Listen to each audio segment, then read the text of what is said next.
بسم اللہ الرحمن الرحیم۔ نواز شریف کا دور حکومت تھا، اپوزیشن میں شیخ رشید صاحب تھے۔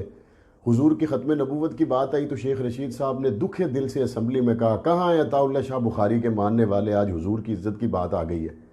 وقت بدل گیا، شیخ رشید صاحب وفاقی وزیر داخلہ بن گئے۔ شیخ رشید صاحب عطا اللہ شاہ بخاری تو سعد حسین رضوی کی شکل میں لاہور کی سڑکوں پر ہے، آپ وزیر داخلہ ہیں، آپ کدھر ہیں؟ ریاست مدینہ کا نعرہ لگانے والے حکمرانوں سے میں یہ کہنا چاہتا ہوں، کیا ریاست مدینہ میں تاجدار مدینہ کا نعرہ لگانا جرم ہے؟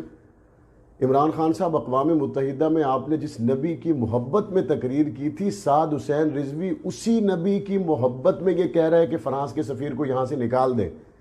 آپ کا پوائنٹ آف ویو صرف اتنا ہے، اگر ہم فرانس کے سفیر کو نکالیں تو اس ایک سفیر کے نکالنے سے یورپ کے تمام ممالک کے سفیر نکل جائیں گے۔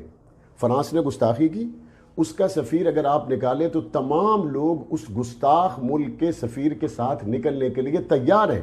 یہ تو ہماری غیرت ایمانی پہ سوال ہے کہ وہ میرے نبی کی گستاخی کر کے بھی اتنے متفق اور متحد ہیں، اور ہم اپنے نبی کے چاہنے والے اتنے منتشر ہیں کہ کلمہ پڑھنے والی حکومت محمد عربی کے غلاموں کو گرفتار کرنے پہ لگی ہوئی ہے۔ ہم مسالک کی تقسیم میں، ہم جماعتوں کی تقسیم میں، ہم اپوزیشن میں ہوں تو ہم حضور کی عزت کی بات کرتے ہیں، حکومت میں ہوں تو ہماری زبانیں کچھ اور کہتی ہیں۔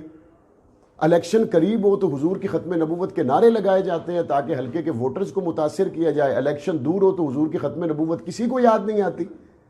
میں شدید مذمت کرتا ہوں خادم حسین رضوی کے بیٹے سعد حسین رضوی کی گرفتاری کی، اور میرا پرزور مطالبہ ہے کہ ان کو فی الفور رہا کیا جائے اور فرانس کے سفیر کو ملک بدر کیا جائے۔ ملک کے اندر جو ہونے والی گستاخیاں ہیں، کیا ان گستاخوں کو بھی آپ نے اسی طرح گرفتار کیا ہے؟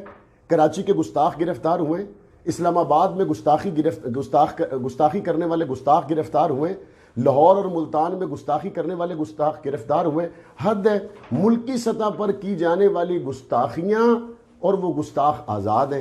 ملکی اور عالمی سطح پر گستاخوں کو پروٹیکٹ کیا جا رہا ہے، اور گستاخوں کے خلاف ملکی اور عالمی سطح پر آواز اٹھانے والوں کو آپ پکڑنا چاہتے ہیں، کیفر کردار تک پہنچانا چاہتے ہیں۔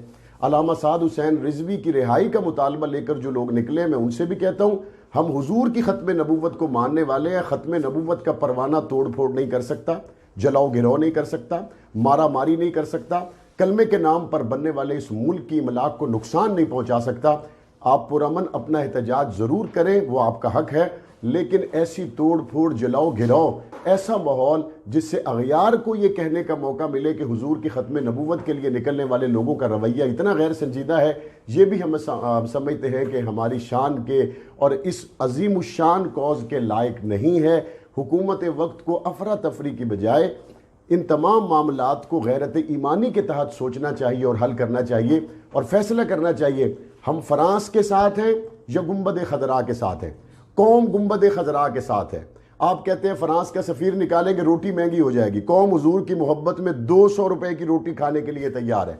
آپ کہتے ہیں جناب فرانس کا سفیر نکلا تو فیصل آباد کی ملیں فیکٹریاں بند ہو جائے گی، جائیں فیصل آباد والوں سے پوچھیں، وہ کہتے ہیں ہم اپنے بچوں کو بھوکا سلانے کے لیے تیار ہیں لیکن نبی کی عزت پہ سمجھوتا کرنے کے لیے تیار نہیں ہے۔